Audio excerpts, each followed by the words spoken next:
What's going on there, YouTube? And welcome back to another comic book video.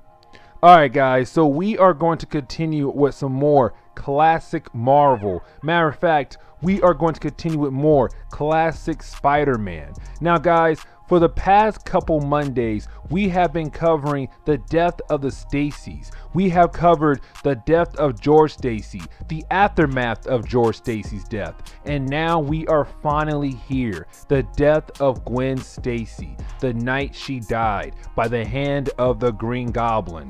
Now guys, this story does take place in issue number 121 and issue number 122. But anyways guys, let's go ahead and dive into the last story of the death of the Stacys. Here we go guys.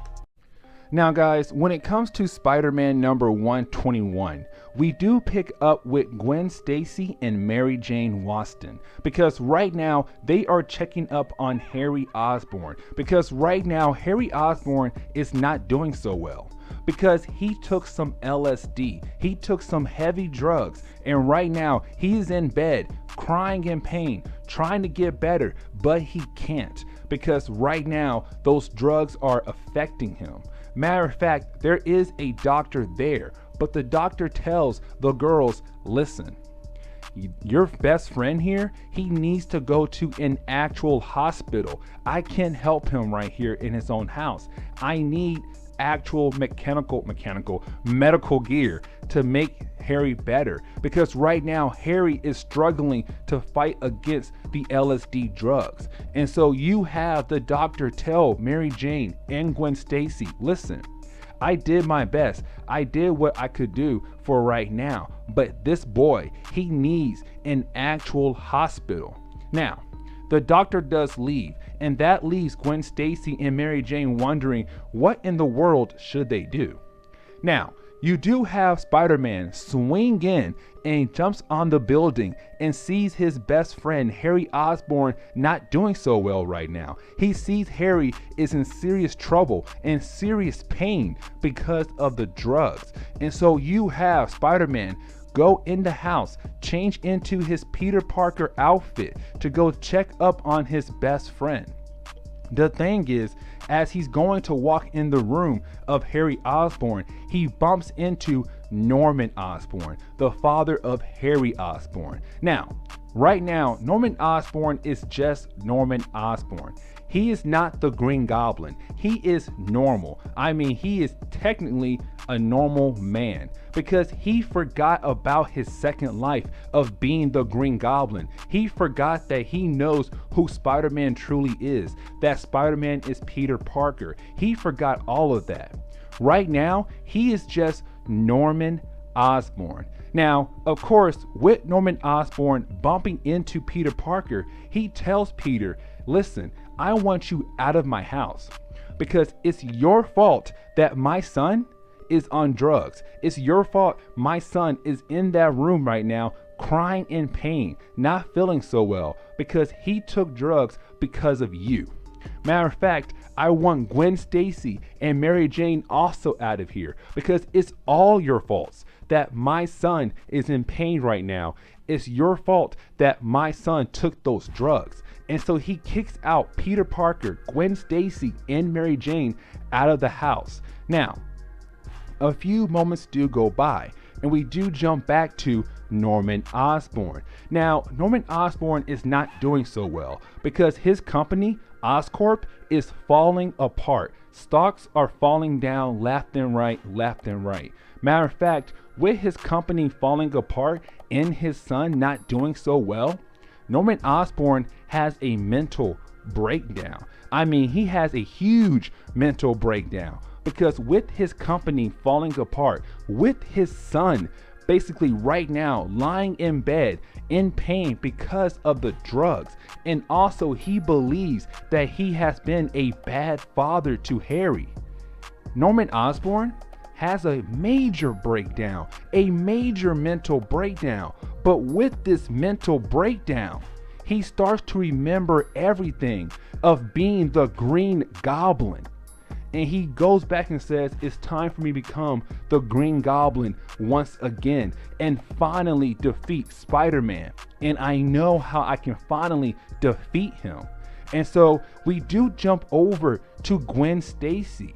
And the thing is, while Gwen Stacy is in the apartment thinking about her close friend Harry Osborn, hoping that he'll get better, the Green Goblin comes behind her and kidnaps her.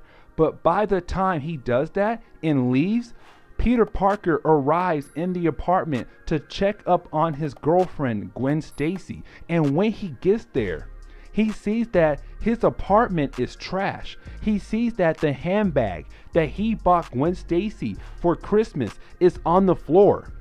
And he sees a pumpkin, the same kind of pumpkin that the Green Goblin used. And he realized that the Green Goblin is back. The Green Goblin remembers that Peter Parker is Spider-Man, and the Green Goblin has kidnapped Gwen Stacy. And so of course you do have Spider-Man swing over to look for his girlfriend, and when he finds the Green Goblin and Gwen Stacy, they're on a bridge. And so this is the beginning of the legendary fight between Green Goblin and Spider-Man. They do go back and forth, back and forth. Spider-Man is doing his best to defeat the Green Goblin so he can save his loved one, Gwen Stacy.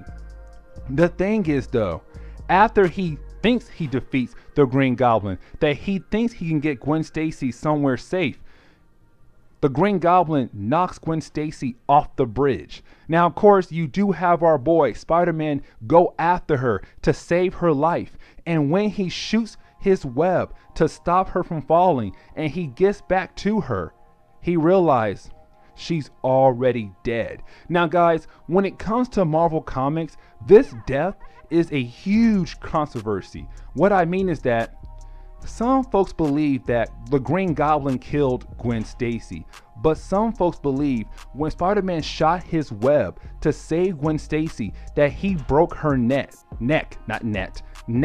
And so you have fans split in the middle who believe of how Gwen Stacy died. Some folks believe that Gwen Stacy was killed by the Green Goblin, but some folks believe that Spider-Man killed Gwen Stacy by shooting his web to save her from falling, and it broke her neck. But with that right there, 121 closes with the death of Gwen Stacy. Now guys, when it comes to the Amazing Spider-Man issue number 122, it does pick up where 121 left off at. Now, you do have Spider-Man pick up the dead body of Gwen Stacy and takes her body somewhere else away from the fight between him and the Green Goblin.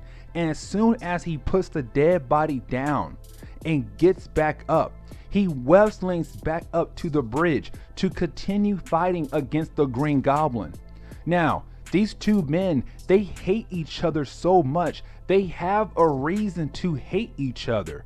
The Green Goblin believes that it's Peter Parker's fault that Harry Osborn took LSD.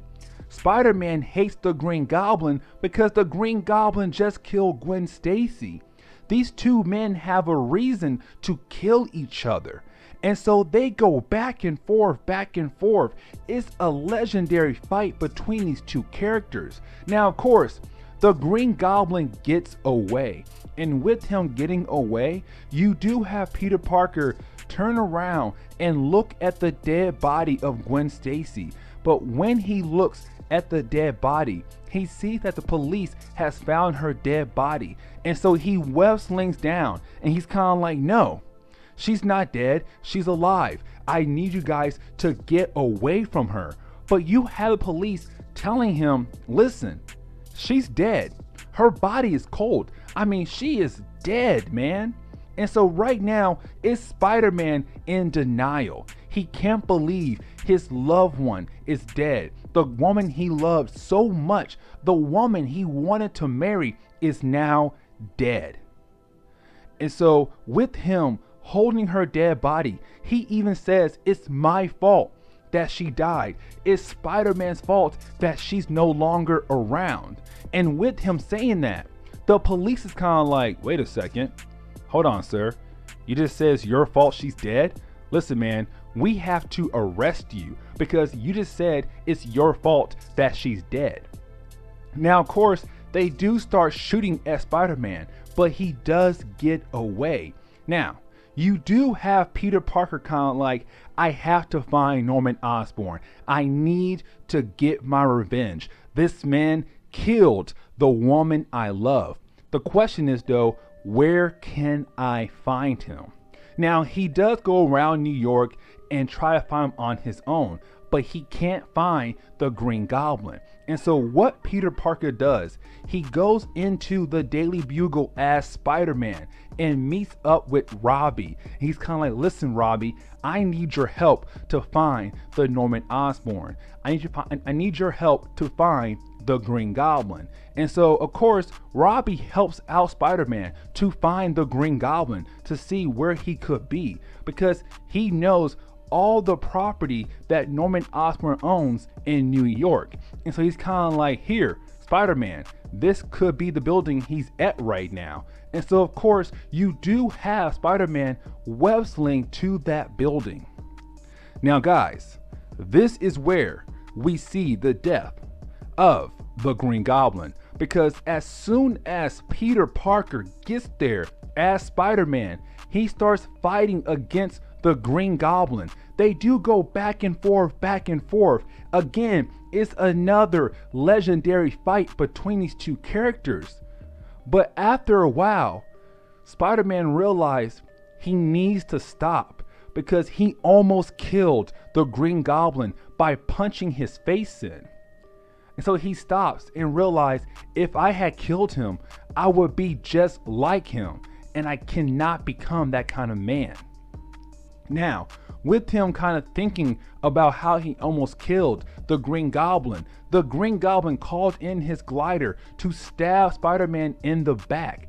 But of course, Spider-Man has a spider sense, and so he was able to dodge the glider as the glider stabbed the Green Goblin, killing Norman Osborn. And so with that happening right there, Spider-Man leaves the body of the Green Goblin on the ground, bleeding out. And that's the end of the death of Gwen Stacy. But anyways, guys, please leave me a like down below and also subscribe for more comic book videos in the near future. Also, guys, any suggestions on books I should read, let me know in the comments below, because you never know, your suggestion could be a future video down the road. But anyways, guys, I'm out of here, and I will see you guys on the next comic book video. Please hit that like and subscribe. But anyways, deuces.